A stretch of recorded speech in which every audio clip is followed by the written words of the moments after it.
All right, we are live. Hello, everyone, and welcome to our where are we at to the fourth session of CME Palooza Fall. This is our lunch session, sponsored by Projects in Knowledge, Needs Assessment Makeover.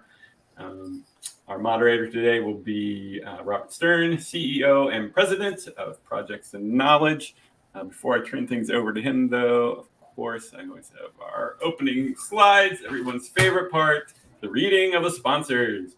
So our gold sponsors for CME Palooza Fall, Med Learning Group, PER, Projects in Knowledge, as already noted. Silver sponsors, Peer Audience, Academic CME, ACHL, Integrity Continuing Education, Epocrates CME, and Platform Q Health Education. Our bronze sponsors, so many, we have 2 pages, MedIQ, Medscape Education, CMEology, PVI, Vindico Medical Education, RMEI Medical Education, Global Education Group, Real CME, Answers in CME, and Helio CME. Second page, Creative Educational Concepts, Infograph Ed, Prova Education, DKB Med, Evolve Medical Education, Right Medicine, Spire Learning, Red Med Ed, CME Outfitters, and Excalibur Medical Education. Of course, fire engine went past me right as I was reading those. 2 ways to ask questions. You can use our Medscape text line to send in a question, 267-666-0CME, 267-666-0CME. And you can also tweet in your questions using the CME Palooza hashtag. Feel free to use either of those methods. I'll be monitoring both of those for any of your questions that may be coming through. We are using Poll Everywhere for this session. We have a few questions to ask, so you may want to get yourself set up and ready to go early on. You can either use the Poll Everywhere app, CME Palooza 005, or you can just type this URL right into your browser, either on your phone or whatever device you have, www.pollev.com/CME Palooza 005. And like I said, we'll have a couple of questions, including pretty early on. So get yourself ready now. Speaker disclosure. Opinions, discussions, and or conclusions expressed are those of our panelists and do not represent an endorsement by or a position of their employer, its parent company, or affiliates. And with that said, I am going to turn things over to Bob. Bob, take it away. Thanks, Derek. Appreciate everyone who's here. Derek and I spoke about what would be a good session to have, named it Needs Assessment Makeover. That may be a little bit of an overstatement, but it's certainly about layering in new information that can be added to needs assessment. I think we've got a great panel here. Those who are doing a few out-of-the-box needs assessment add-ons, layovers. And I'm going to introduce each one and let them give a quick hello and introduction of their own. So we'll start with Steve. Hi, thanks, Bob. I'm Steve Bender, president of Factor X. We are a medical education and research company. Thank you. Andy? I'm Andy Krim. I'm director of education at the American College of Osteopathic Obstetricians and Gynecologists, and we represent about 96% of the AOBOG certified OB-GYNs in the United States. Great, thank you. Ginny? Hi, everyone. I'm Ginny Jacobs. I'm director of strategy and performance at AXDev Global. We are an international performance improvement and educational research firm. Thanks, Ginny. David? Hi, everyone. I'm David Sidiotti. I'm the CTO of Projects in Knowledge and at Point of Care, and we provide clinical decision support for clinicians in the workflow. Thank you. So let's start with the polling, kind of level set where we are, see where the audience is on part of what we're going to be discussing today. So Derek has the polling up, and we'll wait a couple of seconds. It's, I think, 20 seconds to react to this. So let's see where we go here.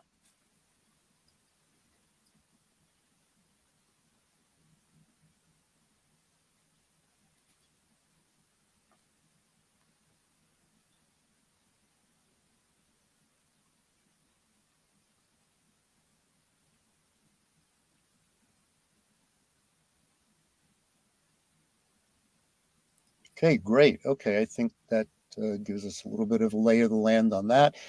Derek, next one, please.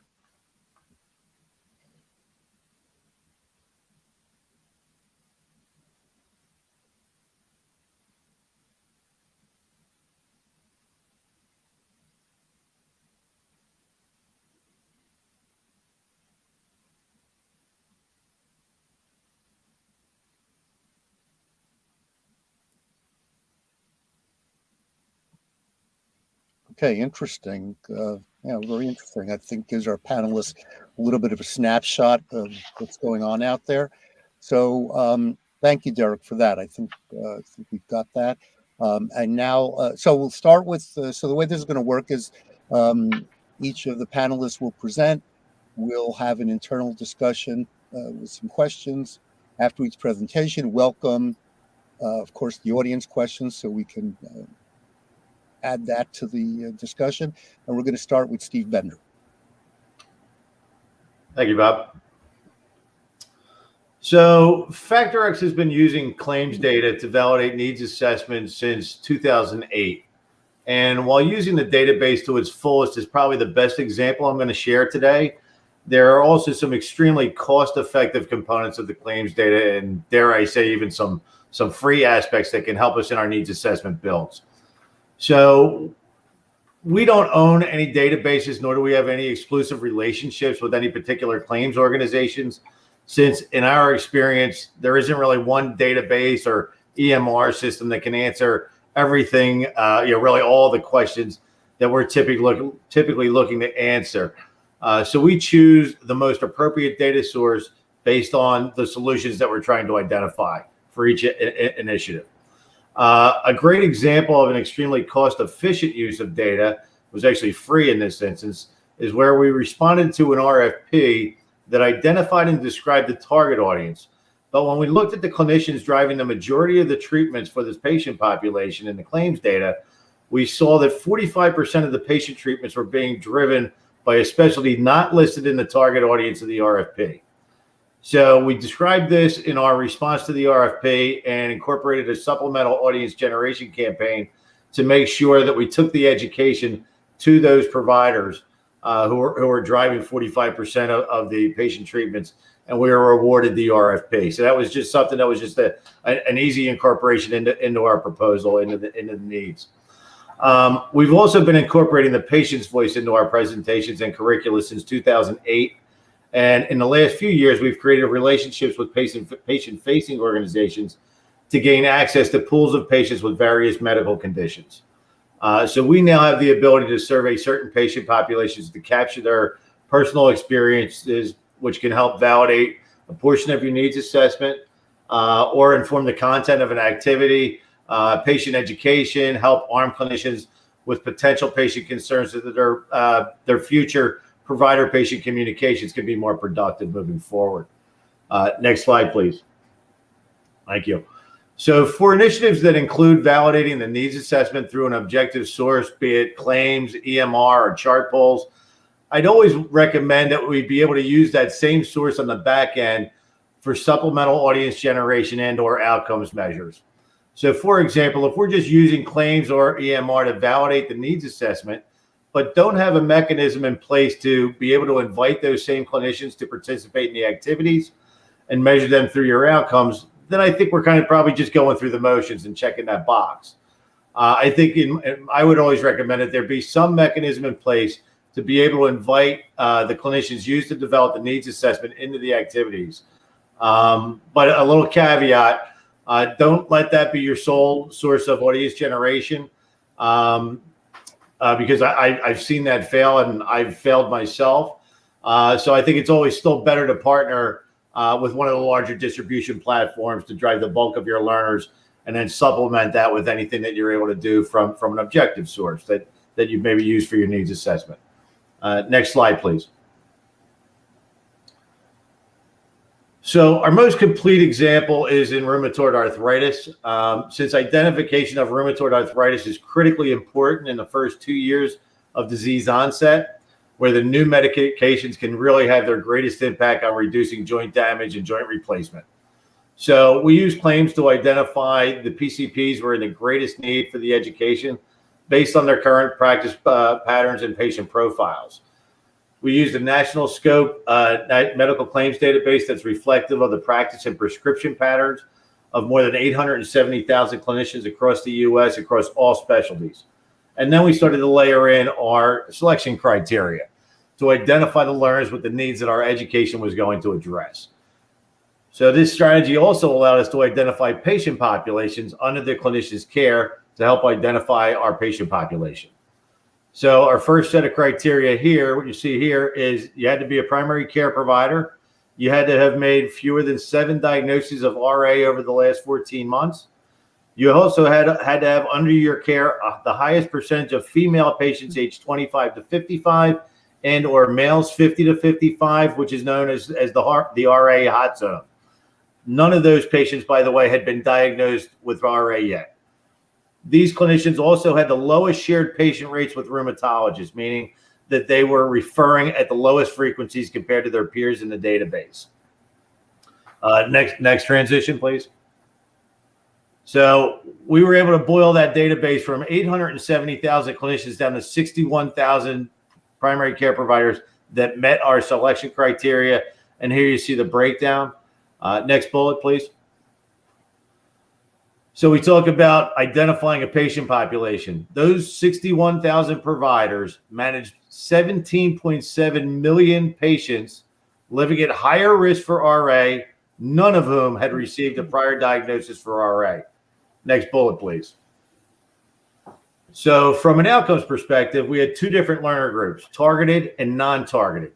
We were able to show diagnostic improvement across all learners at 11%, but the largest increase came from our targeted FPs and IMs, which increased 24 and 16% respectively.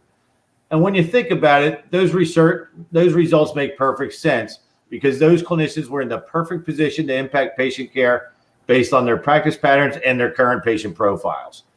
Another little tidbit is the targeted learners managed an average of 847 higher risk patients versus our non-targeted learners who managed 61. That's a 13-fold difference. Next slide, please. And I think we have an ARS question here.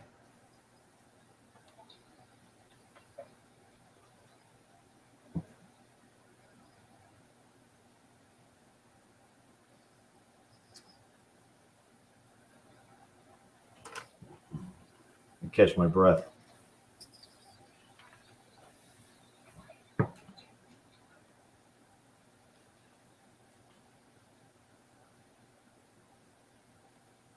Come on, I need more jumpers. Okay. Interesting.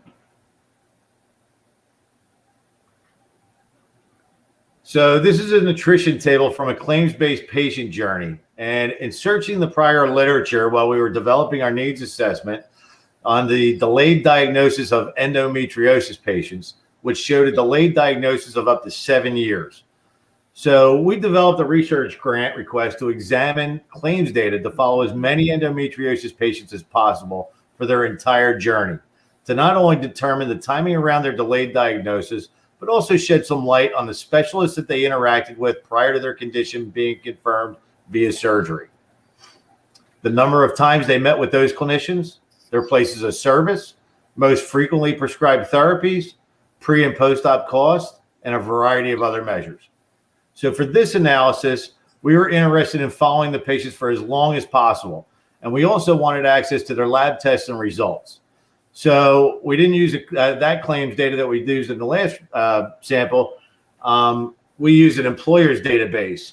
And our initial patient pool was 1.6 million patients. And our bill didn't work here. So this slide reflects the attrition rates typically seen with big data. And in order to be included in our study, the patient had to have a diagnosis of endometriosis, had a confirmatory procedure, that's surgery, be older than 12 years old, be female, their place of service couldn't be in a prison or a long-term care setting, nor could they have medical costs exceeding $1 million in any given year, which would skew our results, obviously. So after layering in all that criteria, We had 258,000 eligible patients until we added that second to last level of criteria, which is we had to be able to see your insurance data for 7.5 years. And that's where we lost 97% of our eligible patients. And we dropped from 258,000 down to 975 patients who finally met our criteria. But the cool thing is, and Derek, if you hit that last bullet, one more advance, this research showed that the late diagnosis difference was a decrease of 4.3 years. Okay. Next slide, please. Thank you. So as mentioned, we also conduct patient surveys, and understanding the patient experience is a key step in moving toward patient-centered care. So by looking at various aspects of patient experience, one can assess the extent to which patients are receiving care that is respectful of and responsive to individual patient preferences, needs, and values. Evaluating patient experience along with other components such as effectiveness and safety of care is essential to providing a complete picture of healthcare quality.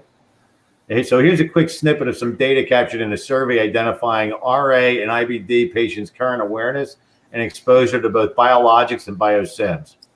And while the biologics have been available in the RA space much longer than the IBD space, the patients surveyed show a different story, with 80 to 85% of the IBD patients being exposed to biologics versus 61 to 65% of our RA patients that responded to the survey.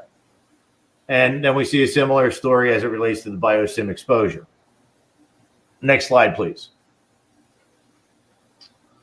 And while biosimilars were initiated to help save costs to both the health system and the patients, here we see in this slide that costs are very low on the list when it comes to the patient's concerns.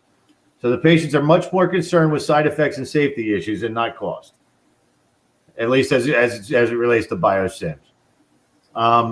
And with that, I'm going to flip it over back to the panel. I don't know who Andy goes next.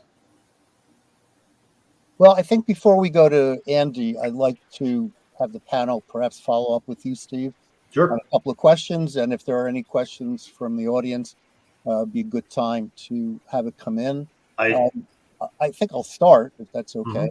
Mm-hmm. So Steve, so are you making, have you direct connection between the patient and their physician?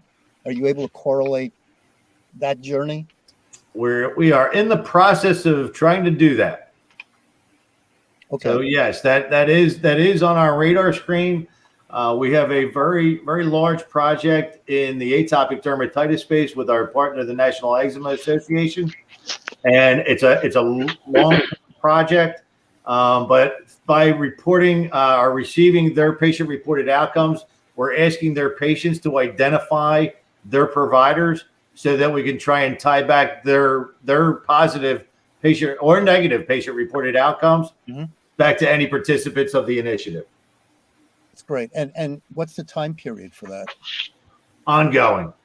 Okay, got you. So you'll be updating as you go along and you get more information. It's an ongoing assessment, Bob. As long as we continue to get funding, we'll do this until I retire. Let's put it that way. Okay, I won't ask when that is. And then my partners can take it from there. It's not today, right? Okay. It ain't today, and it's probably not next year. So that's fair enough. Panel, anybody like to direct something to Steve? Yeah, Steve, I was going to ask how the first call goes to the owners of these data. How do you reach out? Who do you reach out to? All of that good stuff. Andy, that's a great question. I am very fortunate in that I have a partner that worked in the claims side for more than 20 years. He holds 7 patents in healthcare informatics. The data companies buy data from him. So he is an ongoing customer of theirs. So I actually use him as my conduit to the data folks. He's much, much more familiar with what they have to offer and what they have available than I am. That's great. Thank you. And we also have another question from a learner. Yep. So I'll address that. And the question is, have I ever had a situation where I decided that using claims data was not appropriate? Yes, a variety of them. Number one, costs. If you can't afford it and your budgets are squeezed, you can't do it. There are cost-effective ways to do it, but if you want access to claims data to verify a needs assessment and you have to go into hardcore data, it's going to cost you. The other time that it's not appropriate is when claims data can't answer the question that you're trying to answer. For in my RA initiative, we use claims data analysis 3 years in a row, but we still couldn't measure other clinical aspects of what we were educating on, like were the clinicians, were our learners ordering the correct lab test? Were they providing smoking cessation counseling? So in those instances, we partnered with an EMR organization to measure those aspects of our curriculum. So the answer is yes. Right. Jenny, David, anything on your side? If not, we can move on. Okay. Just one last question from me, Steve, before we get to Andy, and that is, what's the gap? What's the lag time in your patient data, I guess is my question. So depends on what you're going after. But as far as if I'm looking at prescription data or diagnostic data, it's near real time. Near real time. Okay, great. Thank you. You're welcome. Thanks. Great presentation. Thank you. Thank you. Andy, you're on. Yeah, thank you very much, and thank you for that, Steve. That was there's a lot of food for thought there. If we could go ahead and go to the next slide, Derek. I gave you a little bit about ACOOC in the introduction, so we can skip past this, and we'll just dive right into the meat. Prior to about 3 years ago, ACOOC's needs assessment strategies were pretty basic. Literature review and surveys were the primary ways needs were identified, and those really didn't carry on over into the outcome side of it as well. So it was more episodic than it was a continuous process. One of the things that we implemented pretty quick after I started was the ACOOC quick quiz. I used the word quick twice there. Basically, these are clinical cases, and I put emailed. They were actually app pushed and are app pushed to our members. We've had increasing response rates over time for that. We'll focus on this in just a second. And the content focused on one problem to solve. We also interviewed integrated patient interviews that provided insight into what the literature and data suggests, reinforced or provided alternate views to what we were seeing in the literature, and it helped fulfill and tell that whole story that makes a needs assessment. And then most recently, we've implemented electronic health record reviews or guided chart reviews. If they're able to get electronic health record data, provides us great insight, much like the claims data do. But we found out about 10 seconds after we released our first call for this that not everybody had access or could easily pull information out of their electronic health record. So we implemented a guided chart review, a structured form to collect these data. So if we can go into the next slide. Into the quick quiz here. So basically, we push out two multiple choice questions. They're case vignettes. Each question is tagged by a number of different things: subspecialty that it relates to, disease state, therapeutic area, keywords and date, relationships to an activity. So if we're having a conference or if we're having another activity that relates to the topic of one of those questions, we tag that in there as well. And then the question author, in case we ever have to follow up or seek additional information or want to build an activity out of that. The responses are tagged. So when people come in, those are tagged right or wrong, confidence level, how confident they are in their response. The respondent ID. So we actually know who's providing the information back to us, and whether or not they were an activity registrant. So if we have one of those activities that was related to a question, we know if that person is a registrant for that activity or was a registrant for a previous activity. Each response is assigned a quadrant code. High confidence, all the way down to low confidence, low confidence. Anything besides quadrant 1 becomes a target for one of our needs assessments that we can develop further. It informs where general gaps exist. Now, I've highlighted respondent ID and because that allows for us to do mass responses and assessments over time for individuals. We're not there yet. We've done just a tad of that. It's not widespread.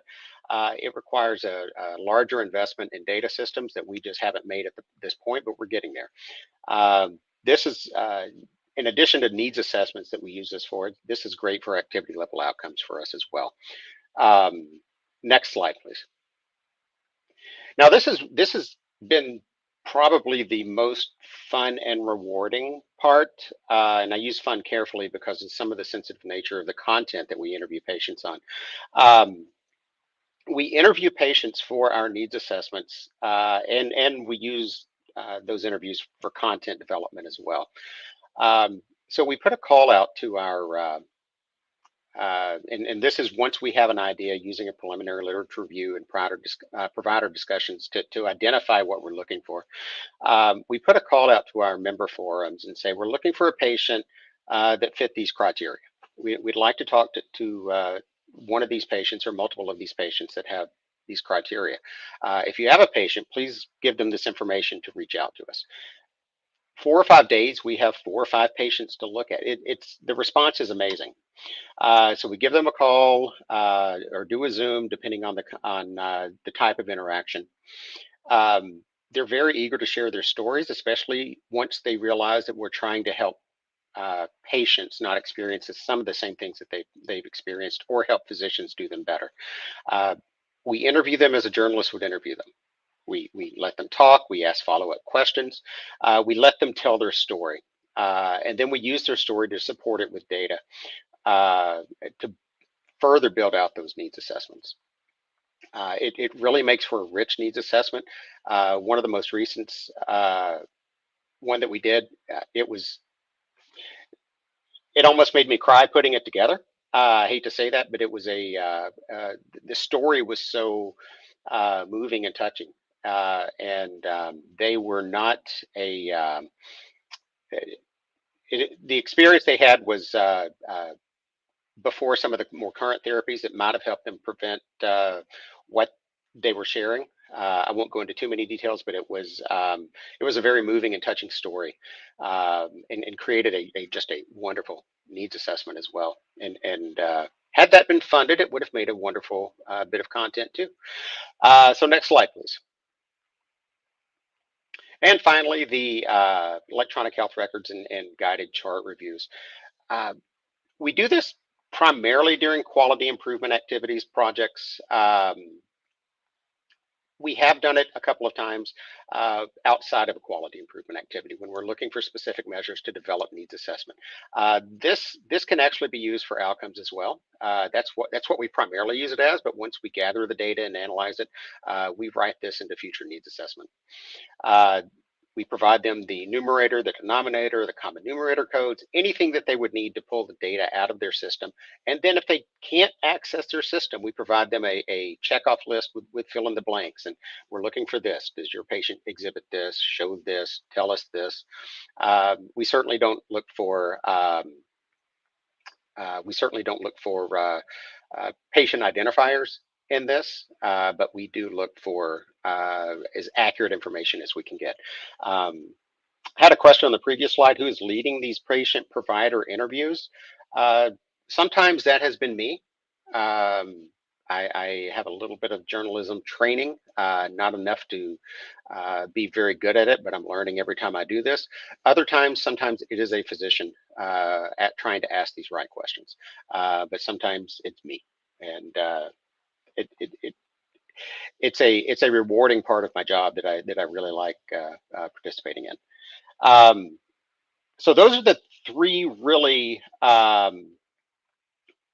really innovative, kind of out of the box needs assessment items that ACOOG has implemented over the last 3 years. We're seeing a change in the types of needs assessments and activities that we're doing. It's impressive. We like seeing that. We like the direction it's trending, and we just can't wait to do more. So one of the questions was, are they the same questions for both? Bob, that was from you. Can you tell me? Yeah, so I guess my follow-up question is, are the same questions for both the physicians and the patients? We break those up a little bit. Okay. For the patient, it's really more about the patient experience. And we usually ask them, just start with your story. Tell us about when you first, and I'll use endometriosis as as an example. How did you first come to find out that you actually had endometriosis? What led up to that? And then we just started talking along the way. For physician questions, those are a lot different. They tend to focus on the competencies and challenges they have and addressing certain diseases or even certain patients. So. And are the chart pulls coming out of the EMR, or where are they ideally, yeah, coming from? So if they're able to get the chart pulls out of their EMR system, believe it or not, there are still some physicians out there that don't know how to use an EMR, so they're using these guided chart reviews. They're sitting with a medical assistant and asking, "Can you pull this up for me? Let me check this. Let me check and see if this was done." So yeah, essentially all the data is coming out of the EMR. It's different how we get it. We'll receive a spreadsheet for some. We'll receive 10 forms filled out by hand by another physician, or an online form that we've set up. So and I assume they're all different EMRs, so there's no one system they're all participating in. So that's correct. Yeah, we have about 3,000 members all across the country in different everything from a solo practice to multiple health systems. So it's what we get is a mix. So I'm going to wrap that up there. If anybody has any more questions, and then we can. Anybody from the panel have any follow-up for Andy? Yeah, say, Andy, could I ask, I know you talked about the storytelling component and talked about how valuable that was, but you also mentioned that funding prevented you from making that a published piece. Have you found other ways, though, to still get some value from that story and disseminating it through membership in other ways? You know what, Jenny, we haven't. There certainly are other opportunities, and time prevents us from exploring every one of those opportunities. We'd love to. But thank you for bringing that up, because that actually 3 things just fired off in my head right now of ways we can use those information or those data. So yeah, well, it sounded compelling and impactful. If it could bring you to tears, Andy, I'm figuring there's some others out there that would be touched. So no, I think it sounds like a real valuable element. So. Oh, if nothing else, it'd be a great needs or a great newsletter article or something. Sure, like this one. Sure, you bet. Thank you. I just got a quick question. I thought it'd be easier to do verbally because my typing skills are limited in speed. And it's specifically for Andy. Have you gotten any feedback from supporters that including patient interviews and proposal helps with approvals? The question that everyone always wants to know. I've gotten 2 types of feedback: approvals and rejections. It's unfortunately we live in a world where we don't receive a lot of feedback from proposals that we submit. I would like to talk to some offline on what was the general feeling of including these patient stories. The needs assessments are every needs assessment I've submitted with these patient stories have been strong, very strong needs assessment. 30-40% approval rate. I realize that it's not always about the needs assessment that why something gets funded or doesn't. So it's a strategy we are going to continue doing and using. We believe in it. And after all, the patient is the one we're doing all this for, ultimately. So. And here's an unusual request from me. I suggest a supporter reach out to Andy and help him along on this journey. So, thank you. Thank you. Okay, free commercial, Andy. Ginny, you're up next. Great, thanks. And I think, Derek, we have a polling question. I'm going to step back a little bit and ask you to be thinking sort of broadly. I know there's been some great examples of thoughts related to needs assessment, but just take a glance at this question, if you would, and respond to what you think might be the best movie title to describe the manner in which you think needs assessments are typically conducted. So you've got a list there, not all inclusive, but I'd love to get your feedback and ideas, because needs assessment can present challenges, no doubt. Andy just talked about some of the resourcing, but I'll give you a moment for that, and then we'll see where we land with that. So which is the best movie title that sums it up for you? Jeannie, we don't have to pick our favorite Fast and Furious, do we? No, you can just say the whole series, 1 through 9, if you want to do that. That we might be here for days if we had to get it broken down, right? Sub-analysis. That's right. That's right. Are we sort of trailing off? What do we have? All right.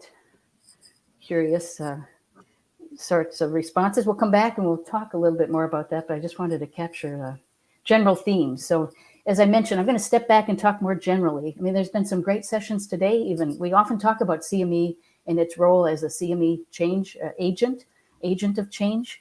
Well, to do that, I can think of no better way, honestly, than to look at conducting some type of an assessment. And it really does need to be built into our plans for education, for quality improvement. So at ACTIV, a lot of what we do, in fact, are needs assessments, or we actually label them system diagnostics because they take on a much broader view, look much more at the context that people are operating in, and try to look at the interactions. So from that standpoint, we'll just talk a little bit about some of that. And the next slide will give you an idea of some of what may be already known. When you think about needs assessment, there's no question, again, that it can be a powerful tool. It can be a wonderful vehicle for helping to really organize thoughts. You know, talking change and trying to make change happen, there needs to be some way of creating a sense of urgency. There has to be some way of really forming coalitions and identifying a vision for change. To me, that comes down to a lot of times, many times, just the prioritization of topics. Where do you start? Because there's obviously too much for all of us to address, and you can't do it all. So with that in mind, the value add is looking at some of the identification of those needs and challenges. And a well-constructed needs assessment really should help us look at that from a variety of lenses, providers, from teams, systems as a whole. I think there's, again, mention about education and how do you come to a solution. So don't forget always, and this is something we try to continue to be mindful of, is the so what. A lot of good data, and now what? And where are we going to go with that? And that's obviously a key piece of making this make sense and adding value in what follows. It's interesting. I know, Andy, you were talking about patient interviews, and it just reminds me of sometimes the sensitivity around the ethics component of it all, and the HIPAA and the sensitivity in that regard. And I think it's important to just note that, again, one of the elements that we often build in is an IRB review process to ensure that we've really managed the process well, that it's well documented, that everyone can feel comfortable that there's safeguards in place and that no one will be at risk in terms of sharing information that is inappropriately to share. And then one last point, again, that I think makes some of what we do unique is remembering, thinking, and always being mindful of what happens with this wonderful insight. If it ends up in a proposal or ends up on a shelf or in a file, that is really a sad story ending. It really needs instead to be thought of what can we do to get the message out and to think about it in terms of dissemination. So many times for us, that translates into thinking of articles. And it doesn't need to be peer-reviewed journals, although that's a wonderful vehicle and we've had great success in that area, or a scientific conference. But there are other opportunities as well within terms of internal organs. And by that, I mean publications for memberships and such should make that distinction. The next slide, if you would. You know, many times in our business, I think we're all busy, and many times we're hearing from providers who are very quick to say, I need to get this needs assessment done. With that, there's a temptation, right? We can talk about low-hanging fruit, but I think we need to be careful, and anyone on this line is, I'm sure, mindful of the fact that there's danger in being too quick to grab those low-hanging fruit and lose touch with really the broader picture. If it's convenient, that might be tempting, but it could also be that it's very narrowly defined, and it isn't really looking at things in a longitudinal fashion. So I think it's important to look at a broad list of key stakeholders. And as I already hinted, looking at not just the what is happening, but always delving into the why, something that gives you some greater insight into that. And that, of course, ties into things that have already been mentioned with respect to confidence or just looking at some of the attitudinal issues. So while one may be tempted to reach for those low-hanging fruit and think, I need to get this done, if we only consider this something that we check off the list, we've really missed the opportunity to make this a valuable and powerful tool to guide the changes and the educational interventions that follow. So that's why it's described as a fatal flaw. The next slide, if you would, please. Thanks, Derek. I think we're all photographers now, right? Since we all have phones, everybody can just relate to this idea. The notion here is obviously you can look at the same situation or the same scenario, but depending on the lens that you're using, it could look very different. It could also be that you're missing something important. So this idea of a needs assessment with a broad, full picture view helps us to think about how we can gain insights and, in so doing, a more comprehensive understanding of the issues that are underlying those points. I think that that to me was a visual that sort of portrayed that, and it's a good reminder, I think, anytime we take on a needs assessment component. The next slide, please. I think there's an elephant theme here, I believe. I think I saw an elephant on a slide earlier here this morning.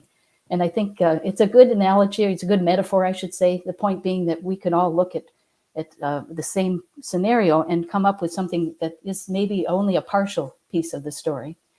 I think the important thing is for us to make sure that we're, in our needs assessment, engaging people who have a different view of the situation or have the scenario, or in this case, the patient. We talk about, for example, the patient's voice. We shouldn't leave it to us. We shouldn't have it be left to us to sort of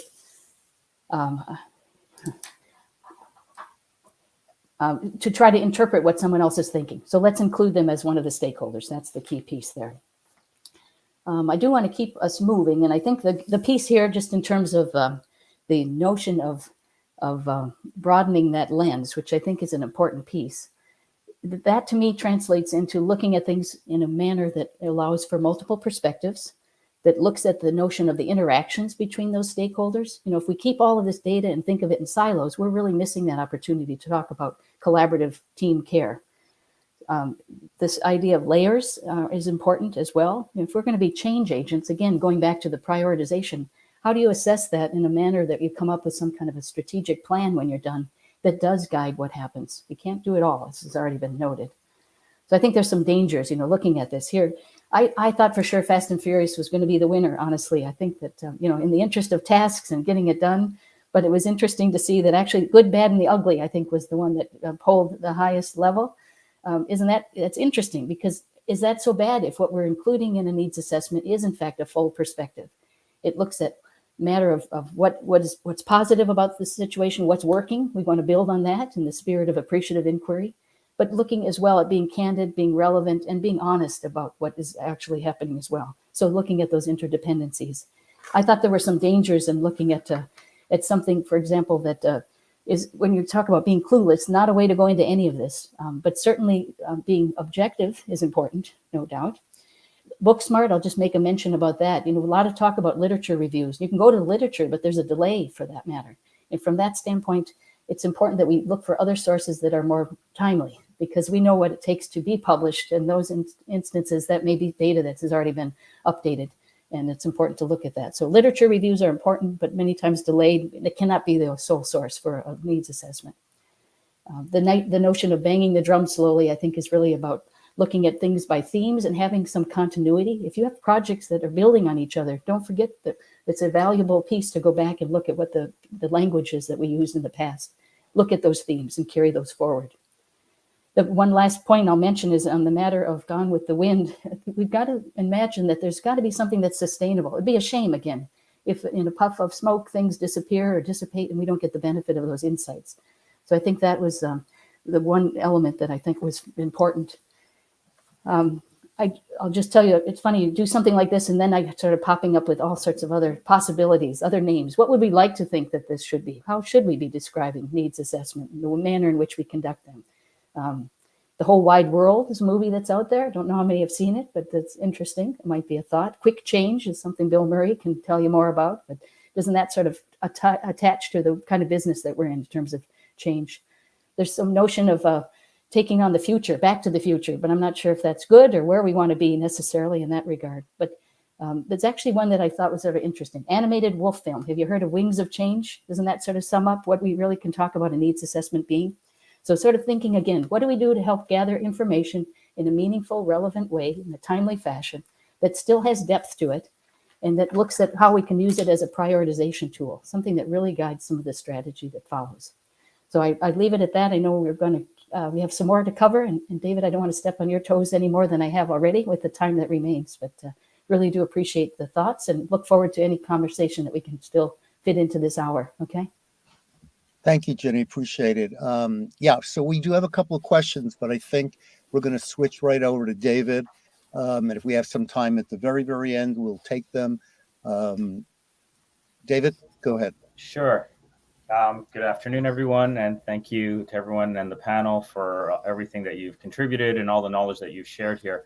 So what I want to do is actually I had a couple polling questions, but I'll pass over them but really at the end of the day, what I want to talk about is a little bit of what everyone talked about here today. So we talked about comprehensive needs assessment. Ginny just talked about, systems levels approach, which we completely get and understand. And I'm sure as all the providers and all the supporters that are out there, you're familiar with all the pieces of a literature of a needs assessment, which includes literature searches, surveys, expert opinions, and even looking at previous outcomes. And in fact, that feedback is very, very important. What I want to layer on top of all of that, and thinking about, thinking broadly, but also thinking specifically, we want to look at AI results and cognitive results where we can look at what clinicians are doing within clinic and use that unscripted piece of content and data to inform needs assessments, as well as look at patient engagement data from the patient journey. So just another piece to that. So if you wouldn't mind going to the next slide. Great, thank you. Sorry if it's a little bit small for everyone. I'm going to walk through this. The idea here is at Project Knowledge and at Point of Care, we, as a clinical decision support system, we allow clinicians to ask questions of the platform at any time during the practice day.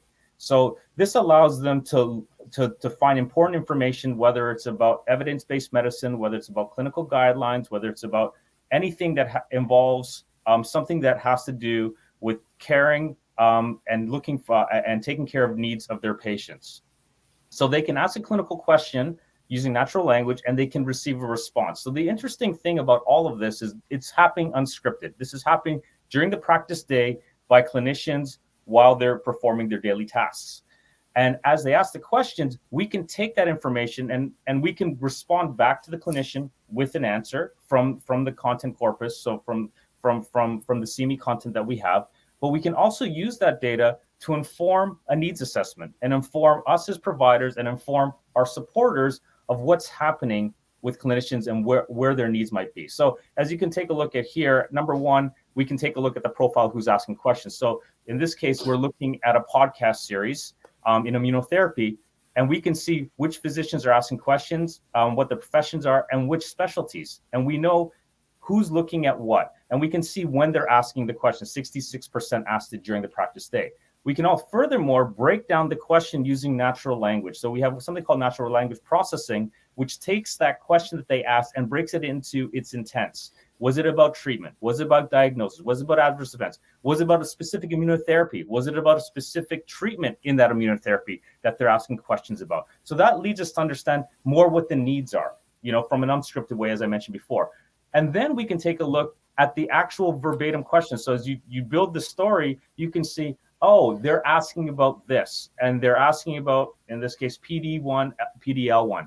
Hemoncs are asking more of those treatment questions where pulmonologists or primary care are asking different kinds of questions. So really that's just target and personalized. And I think that was mentioned earlier in the panel, how personalizing and targeting, and I think, Steve, you talked about it, about how to personalize and target. It's very important to know who your audience is and what their needs are, and they're different.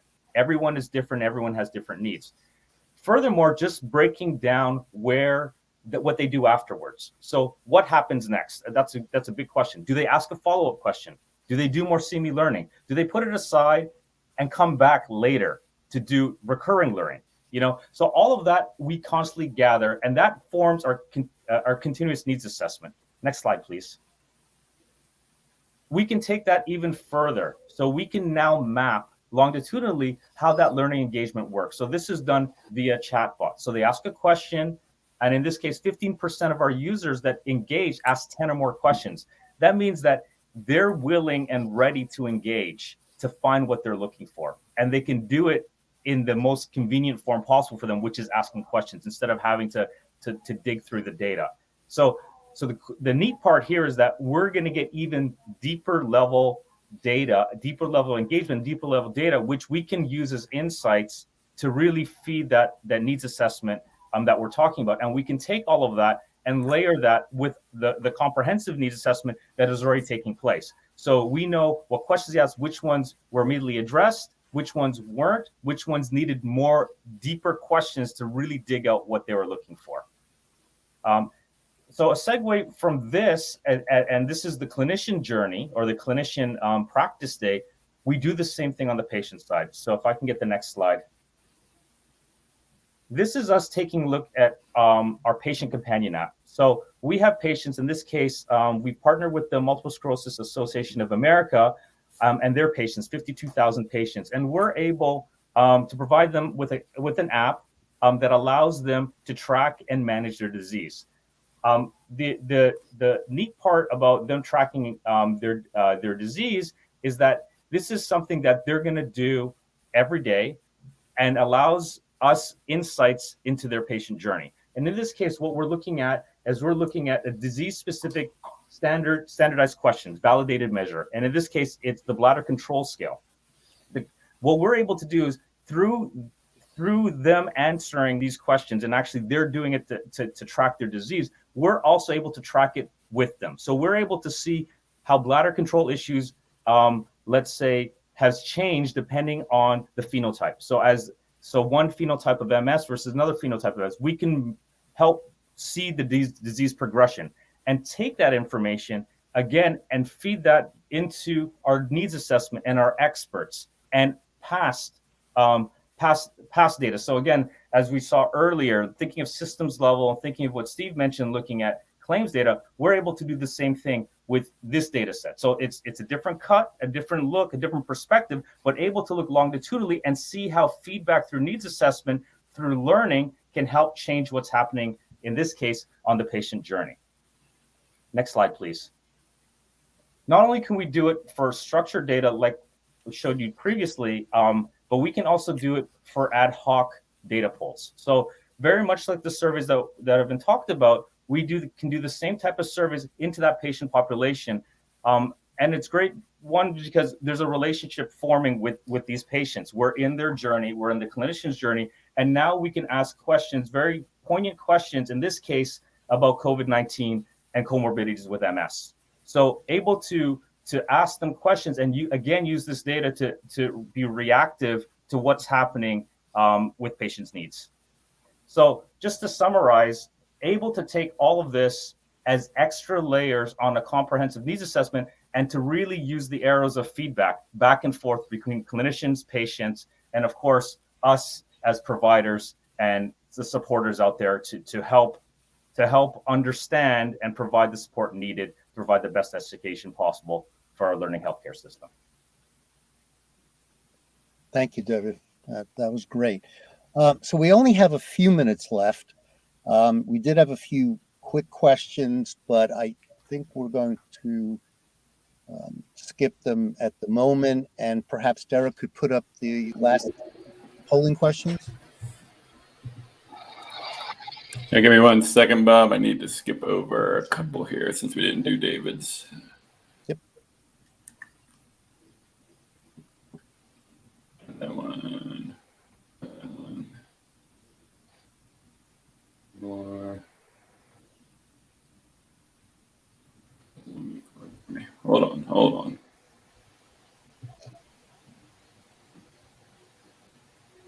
Is that the question, Bob? Did I put these in the wrong order?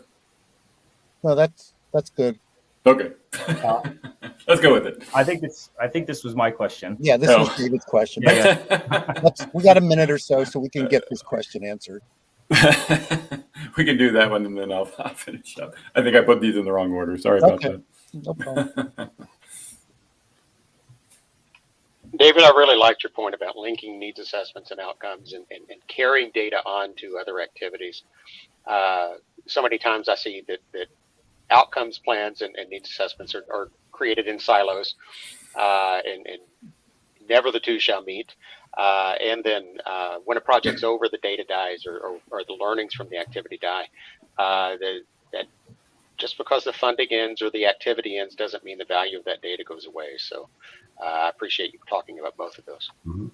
Which is actually one of the questions that was was asked about, what is the panel's opinion on the diminishing returns with regard to investing time, money in a needs assessment? I think if ongoing, then you're just doing it and you're always getting the results. I think if you have to do it episodically, that's when it starts getting expensive. Yeah, and I think also focusing on, I mean, most MECs have specific areas of expertise.